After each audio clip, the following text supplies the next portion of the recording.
Hello everyone. तो पिछले episode में हमने देखा था कि सोंगली को मारने के बाद हमारा ली हान लिंग हाओ पवेलियन का ऑफिशियली मास्टर बन जाता है। मास्टर बनने के बाद उसने मेंगफो को भी अपनी रियलिटी बता दी थी और अब वो मिलकर हेलेनियन का पता लगाने वाले हैं, जिसके लिए सबसे पहले ली हान एक बंदे के पास जाता है जिसे उसे लगा था कि हेलेनियन के बारे में पता होगा, पर उसे जान से मारने के बाद भी उसे कुछ खास इन्फॉर्मेशन नहीं मिलती। इस पार्ट के स्टार्टिंग में दिखाते हैं कि ली हान सेक्स से वापस जा रहा था, जिसे देखने के बाद जिया उसे टोकते हुए कहती है कि कहाँ जा रहे हो अपने मास्टर को बिना लिए। वो बताता है कि सेक्ट में किसी का रुकना भी तो जरूरी है ना, अगर पीछे से हेलेनियन वापस आ गया तो उसे भी तो संभालना होगा। वैसे यहाँ जिया समझ जाती है कि शायद ये मास्टर को इसमें इन्वॉल्व नहीं करना चाहता, रिस्क ज्यादा है ना। पर जिया को थोड़ी सी गलतफहमी हो जाती है। वो कहती है कि फाइनली तुम्हें समझ तो आया कि तुम्हारी मास्टर कितनी ज्यादा कमजोर है। ली हान उसकी बातों को इग्नोर करते हुए आगे बढ़ रहा था कि तभी उसे वही स्टूडेंट नजर आता है जिसको हर बार मेंगफो पोजेस करती है। वो तो जाकर जोरदार उसकी बट पर एक हिट देता है, पर यहाँ तो वो स्टूडेंट शर्माते हुए कह रहा था कि पवेलियन मास्टर, अगर आप रोमांस करना चाहते हैं तो आपको रात तक वेट करना होगा, मेरा काम अभी खत्म नहीं हुआ। ये सुनकर तो बेचारे ली हान का रिएक्शन देखने वाला था। वो कहता है कि नहीं नहीं, गलत मत समझो, मैं ऐसा वैसा इंसान नहीं हूँ और मेरा वो मतलब नहीं था। पर तभी मेंगफो कहती है कि बॉस फिर से उल्लू बना दिया ना। अब तक तो ली हान उसकी बचकानी हरकतों से परेशान हो चुका था। ली हान गुस्से में कहता है कि बताओ क्या इन्फॉर्मेशन मिली है। मेंगफो कहती है कि बॉस मुझे बस एक जगह को ढूंढना था और मैंने उसे ढूंढ लिया, इसके साथ एक बोनस भी है। ये कहते हुए वो उसे क्लिफ के किनारे लेकर जाती है जिसके नीचे लावा लेक बह रही थी। मेंगफो इस लावा लेक में एक पत्थर फेंकते हुए कह रही थी कि ये बिल्कुल वैसी ही जगह है जैसी जगह के बारे में आपने बताया था डेथ प्रिंसेस। ये सुनकर फॉक्सी कहती है कि इसका मतलब वो चोर यहाँ हो सकता है, पर ली हान कहता है कि हमें और भी ज्यादा इन्वेस्टिगेशन करनी होगी, सिर्फ एक जगह को देखकर हम इसके बारे में अंदाजा नहीं लगा सकते। तो वो लोग डिसाइड करते हैं कि इस लावा लेक के पास मौजूद सिटी में वो लोग चक्कर लगाएंगे, क्या पता वहाँ जाकर इन्हें कुछ इन्फॉर्मेशन मिल जाए। डोमेन गेट नाम की उस सिटी के अंदर जाने के बाद उन्हें अजीब से काले कपड़े पहने लोग नजर आते हैं, जिसे देखने के बाद फॉक्सी सवाल करती है कि आखिर ये अजीब से दिखने वाले लोग कौन हैं, जिस पर मेंगफो बताती है कि ये यहाँ के प्रोटेक्टर हैं जो लोकल लोगों को एडवाइस देते हैं उन्हें ऑर्डर्स मिलने के बाद, और इस बात का ख्याल रखते हैं कि लोकल लोग उस ऑर्डर्स को फॉलो कर रहे हैं या नहीं। मेंगफो अपने काम में काफी ज्यादा अच्छी थी, इसलिए उसने बहुत सारी नॉलेज इकट्ठा करके रख ली थी। इधर ली हान के आगे बढ़ते में एक अजीब सी बेल सुनाई देती है और उस बेल को सुनने के बाद लोग उसे ग्रीट करने लगते हैं। ली हान कहता है कि आप लोगों को इतनी रिस्पेक्ट दिखाने की जरूरत नहीं, मैं तो यहाँ बस घूमने आया था। पर फॉक्सी उसे बताती है कि ये तुम्हें ग्रीट नहीं कर रहे हैं बल्कि सभी लोग झुक रहे हैं। ली हान कंफ्यूज था कि सभी लोग इस तरीके से ग्रीट क्यों कर रहे हैं। तभी मेंगफो बताती है कि ये जो बेल तुम्हें सुनाई दे रही है ना, इसे होली बेल कहा जाता है और यहाँ के लोकल लोगों को नील डाउन होकर इसे रिस्पेक्ट शो करनी पड़ती है। फॉक्सी का कहना था कि कितने रिलीजियस लोग हैं, पर जिया कहती है कि एक नजर सामने देखो तो सही, पता लग जाएगा कि रिलीजियस है या नहीं। और फिर पता लगता है कि लोगों से तो मार मार के ये सारी हरकतें करवाई जाती हैं, वो भी उन्हीं गार्ड से जिन्होंने ब्लैक कलर के कपड़े पहने हुए थे। वो लोगों को काफी बुरी तरीके से ट्रीट कर रहे थे, यहाँ तक कि वो आउटसाइडर्स को भी नहीं छोड़ते। ली हान की टीम को देखने के बाद वो कहते हैं कि क्या तुम्हारे कानों में उस बेल की आवाज नहीं आ रही है जो अभी तक नील डाउन नहीं हुए, या फिर तुम लोग पिटाई खाकर ही मानोगे। जिया तो खुश होकर आगे बढ़ने लगती है। वो तो कह रही थी कि बड़े दिनों के बाद अब मैं अपनी रियल बॉडी के साथ फाइट करने वाली हूँ, पर ली हान उसे रोकते हुए कह रहा था कि रहने दो, इन लोगों से इन्फॉर्मेशन निकलवानी है, इसीलिए किसी प्रोफेशनल को भेजते हैं। उसका इशारा मेंगफो की तरफ था। मेंगफो भी आगे बढ़कर अपनी पावर का यूज करते हुए अपने चार्म्स को रिलीज करते हुए उनसे सवाल करती है कि मैं यहाँ पर नहीं हूँ, मुझे यहाँ के रूल्स और रेगुलेशन नहीं पता, तो क्या तुम मेरे साथ ड्रिंक पर जाकर मुझे डिटेल में समझा सकते हो। उसका ये पैतरा काम नहीं आता। ये लोग कहते हैं कि तुम्हारे चार्म्स का हम पर असर नहीं होने वाला, इसलिए कहीं और जाओ। बस ये सुनने के बाद तो मैडम की सटक जाती है और फिर क्या वो इनकी क्लास लगाती है। उसने तो पीट पीट के इनकी हालत पतली कर दी थी और फिर जमीन पर गिराकर वो लात मारते हुए कहती है कि जल्दी बताओ जो मैं जानना चाहती हूँ। ये सुनकर तो फॉक्सी कहती है कि क्या प्रोफेशनल इसी तरीके से इन्फॉर्मेशन निकालते हैं। ली हान कहता है कि हर बार नहीं, बस जब लातों के भूत बातों से नहीं मानते तो ये टेक्निक यूज करनी पड़ती है। वही मेंगफो तो उनका मुंह इतनी बुरी तरीके से सुझाकर उनसे सवाल पूछ रही थी कि वो डर के मारे डिनाई कर ही नहीं पाते हैं, बल्कि रट्टू तोते की तरह सब कुछ बता देते हैं। मेंगफो ने उससे पूछा था कि क्या वो किसी मिंग हुआलाओ के बंदे को जानता है। वो बंदा कह रहा था कि नहीं, हम उस बंदे को नहीं जानते। हेलेनियन के बारे में भी मैंने कभी नहीं सुना। ये बोलने के बाद तो वो अपने घुटने पर आ जाता है और वो जोर जोर से माफी मांगते हुए कह रहा था कि बहन, मैंने आज से पहले उन लोगों के बारे में नहीं सुना और मैंने सारी बातें तुम्हें सच सच बताई है। ली हान आगे बढ़ते हुए उस बंदे से कहता है कि मुझे डोमेन सेक्ट के होली लॉर्ड के बारे में इन्फॉर्मेशन चाहिए। ये बंदा बता देता है कि होली लॉर्ड गॉड रियाल्म से बिलोंग करते हैं, ऐसा उन्होंने कहा था। इतना ही नहीं, हमने तो यहाँ तक सुना है कि उनके पास बहुत सारे सुप्रीम मैजिक वेपन्स भी मौजूद है और इसके अलावा वो मरे हुए लोगों को जिंदा भी कर सकते हैं। जिया को तो काफी ज्यादा गुस्सा आ रहा था कि एक तो वहाँ से भाग कर आ गया, ऊपर से अपने सेक्ट का नाम क्या रखा है, डोमेन सेक्ट। यहाँ लिहान कह रहा था कि क्या तुमने कभी उसे अपनी आंखों से देखा है। वो बंदा तो डरते हुए बता रहा था कि देखो, हम जैसे डिसाइपल्स जो बाहर से आए हैं उन्हें ये सारी रिसर्चेस करनी पड़ती हैं, लेकिन मैंने अपनी आंखों से कभी भी होली लॉर्ड को नहीं देखा। मुझे तो ये भी नहीं पता कि वो दिखते कैसे हैं। इसके अलावा अगर तुम्हें उनके बारे में और ज्यादा जानकारी चाहिए तो तुम्हें इनर डिसाइपल से पूछना चाहिए। मैंगफो तो उसी बंदे से पूछ रही थी कि तुम इनर सेक्ट के डिसाइपल से कैसे कांटेक्ट करते हो।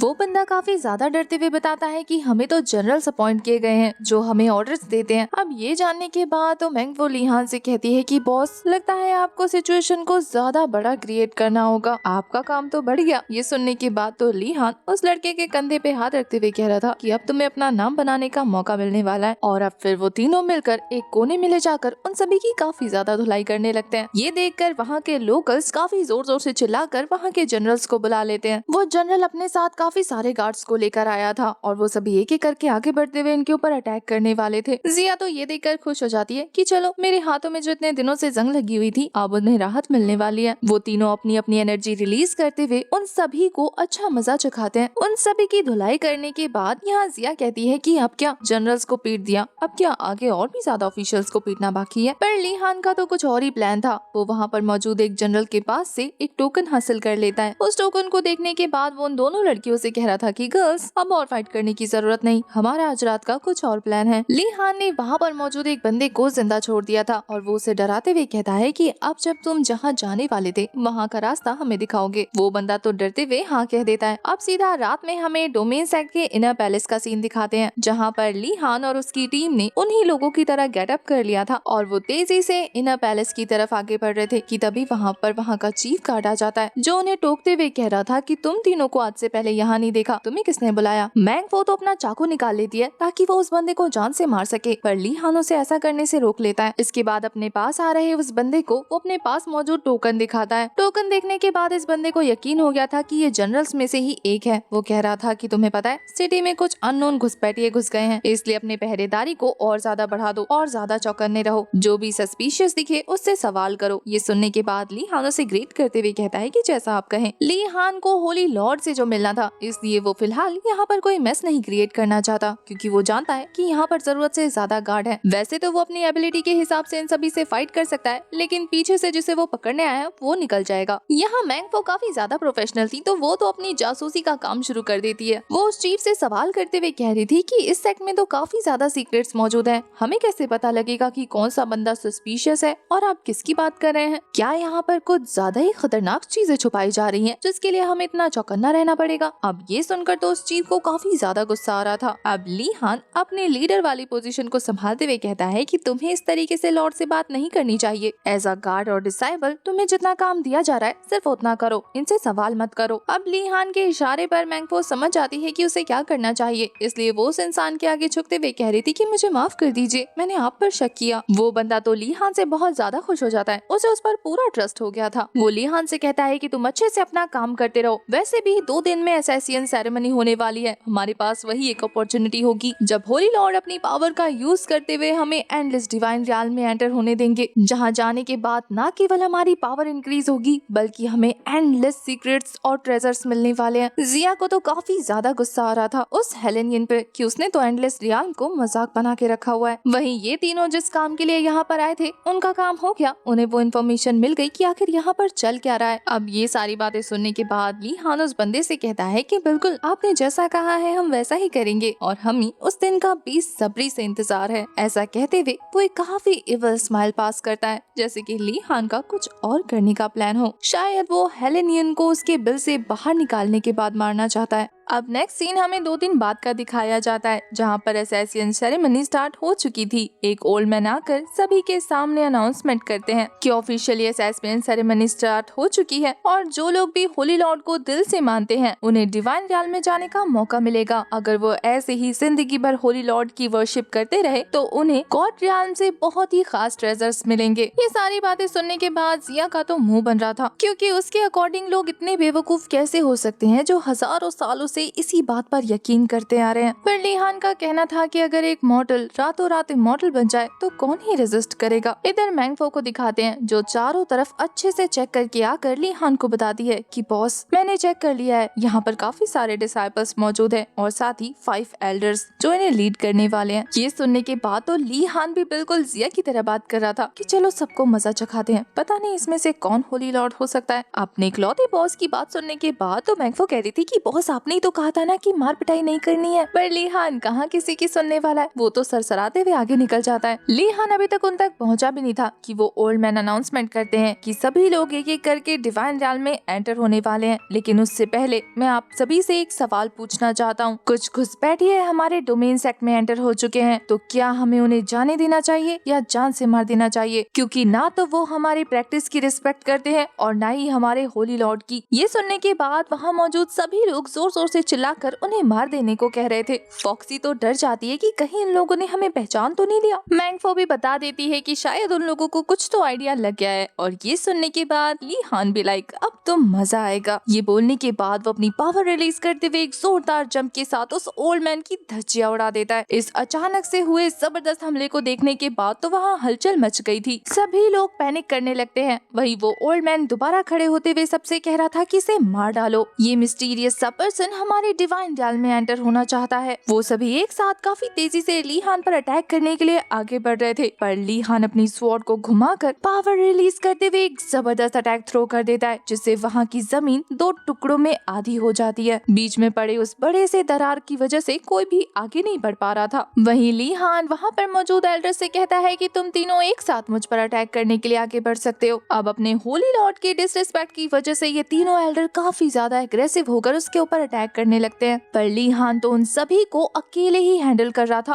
वो भी अपने सिंगल हैंड से। यहाँ हमें लीहान की जबरदस्त फाइट देखने को मिलती है। एक बंदा तो मौका पाकर उसकी आंख में अपनी स्वॉर्ड घुसाने वाला था, पर लीहान उसके स्वॉर्ड को कागज के टुकड़े की तरह पकड़कर हवा में उड़ा देता है। लीहान तो उनसे फाइट करते हुए कह रहा था कि मुझे तो लगा था कि तुम्हारे अंदर कोई बात होगी, लेकिन तुम सब तो बिल्कुल यूजलेस हो। इसी बीच मौका पाकर एक पर्सन पीछे से लीहान पर अटैक करने वाला था, पर मैंगफो आकर अपने ब्लेड से उन्हें ब्लॉक कर लेती है। जिया उन दोनों की फाइट को देखते हुए कहती है कि जब बात लीहान पर आती है तो मैंगफो किसी को जिंदा नहीं छोड़ती। अब इसके बाद वो दोनों वहाँ पर मौजूद सभी डिसाइपल्स और एल्डर्स का खेल खत्म करते जा रहे थे। लीहान की फाइट तो काफी ज्यादा इंटेंस होती जा रही थी कि तभी पीछे से मौका पाकर एक एल्डर उस पर अटैक करने वाला था कि तभी मैंगफो अपने वेपन को थ्रो करते हुए उस एल्डर का काम तमाम कर देती है। पर इस बीच मैंगफो खुद खतरे में आ गई थी, जिसे लीहान ने अपनी स्वॉर्ड को थ्रो करके प्रोटेक्ट कर लिया था। बचे हुए उस ओल्ड मैन को ये दोनों एक साथ मार पिटाई करके समेट देते हैं। फॉक्सी तो इस फाइट को देखते हुए काफी ज्यादा डर रही थी। वहीं जिया उसे कहती है कि ये फाइट उतनी ज्यादा भी खतरनाक नहीं, अभी असली बंदा तो सामने आना बाकी है, असली धमाका तो उसके सामने आने के बाद होगा। वो ओल्ड मैन काफी ज्यादा घायल हो चुका था, इसलिए लीहान उसे डराते हुए होली लॉर्ड का पता पूछने लगता है। वैसे तो वो ओल्ड मैन अपनी तरफ से कुछ नहीं कहता, लेकिन उसके इशारों को लीहान ने समझ लिया था, जो कि उस बड़े से दरवाजे की तरफ देख रहा था, इसलिए वो उसका काम तमाम करते हुए उस दरवाजे की तरफ बढ़ने लगता है, जिसे बाकी के लोग बंद करने की कोशिश कर रहे थे। फिर लीहान अपने डिवाइन रियल की पावर को यूज करते हुए वहाँ पर एक पोर्टल ओपन कर देता है। उस पोर्टल के थ्रू अंदर जाने के बाद उन्हें काफी ज्यादा एक्सट्रीम लेवल पर प्रेशर महसूस हो रहा था, जिस प्रेशर की वजह से वो लोग सीधा खड़े भी नहीं हो पा रहे थे। जिया तो वहाँ पर बड़े मजे से आसपास के एरिया का मुआयना करने लगती है। बेचारी फॉक्सी तो उस प्रेशर को फील करने के बाद जोर जोर से चिल्लाने लगती है। उन लोगों को ट्रैप करने के बाद वहाँ एक लड़की की एंट्री हो गई थी, वो भी 7 इमॉर्टल्स के साथ। उस लड़की को अपनी तरफ आता देखकर उन इमॉर्टल्स को देखने के बाद लीहान कहता है कि कहीं तुम होली लॉर्ड तो नहीं। वो लड़की तो लीहान के काफी पास जाते हुए कह रही थी कि सन ऑफ गॉड, तुम तो सच में कमाल के हो, लेकिन अफसोस अब तुम ज्यादा देर जिंदा नहीं रहने वाले। बेशक वो 6 के 6 लोग तुम्हें जान से नहीं मार पाए हो, लेकिन मैं तुम्हें जान से जरूर मारूंगी। ये बोलने के बाद वो डिवाइन रियल के एक सीक्रेट ट्रेजर को बाहर निकाल लेती है लीहान को मारने के लिए। वो लीहान से कहती है कि तुम्हें पता है ये फॉर्मेशन कितना ज्यादा खास है, ये तुम्हारे ही ब्लड स्पिरिट से बनाया हुआ है। तुम्हें नहीं पता तुम्हें मारने के बाद लॉर्ड मुझे कितना बड़ा इनाम देने वाले हैं। ये बोलने के बाद वो लीहान के गले पर एक कट लगा चुकी थी। मैंगफो का तो खून खोलने लगता है, बेचारी फॉक्सी भी परेशान हो जाती है। लीहान कहता है कि तुम्हारी बातें सुनकर लग रहा है कि तुम हेलेनियन नहीं हो, तो मुझे ये बताओ कि हेलेनियन मुझे क्यों मारना चाहता है। पर ये लड़की उस बात का जवाब नहीं देती, तो लीहान उसके हाथ को पकड़ते हुए कह रहा था कि लगता है मुझे ये नाटक बंद करना पड़ेगा, क्योंकि तुम्हारे पास मेरे सवालों के जवाब नहीं है। जिया तो कह रही थी कि इसके इस बार बार के पिटने वाली नौटंकी से तो मैं थक चुकी हूँ, लेकिन मानना पड़ेगा जब जब ये शिकार होने की एक्टिंग करता है तब तब इसका शिकार इसके जाल में फंस जाता है। इसका मतलब ये था कि हेलेनियन का सीक्रेट जानने के लिए लिहान इनके सामने जानबूझ के फंसने की एक्टिंग कर रहा था। उस लड़की को लग रहा था कि वो अपनी स्वॉर्ड से लिहान को बड़े आराम से मार देगी, पर ऐसा नहीं होता। लिहान तो अपनी पावर से उसे काफी दूर पुश कर देता है, तो वो अपने साथ लाए हुए उन 7 इमॉर्टल्स को आगे भेज देती है, पर लिहान का एक स्वॉर्ड स्लैश उन सभी को जान से मार देता है। लिहान की पावर देखने के बाद तो वो लड़की काफी ज्यादा शॉक रह गई थी। वहीं लिहान उस लड़की से कहता है कि तुम्हें क्या लगता है मुझे वो साथ नहीं रोक पाए तो ये साथ रोक लेंगे। उसके इस खतरनाक डायलॉग के साथ ये वाला एपिसोड हो जाता है खत्म। आपको एक्सप्लेनेशन कैसी लगी कमेंट करके जरूर बताना।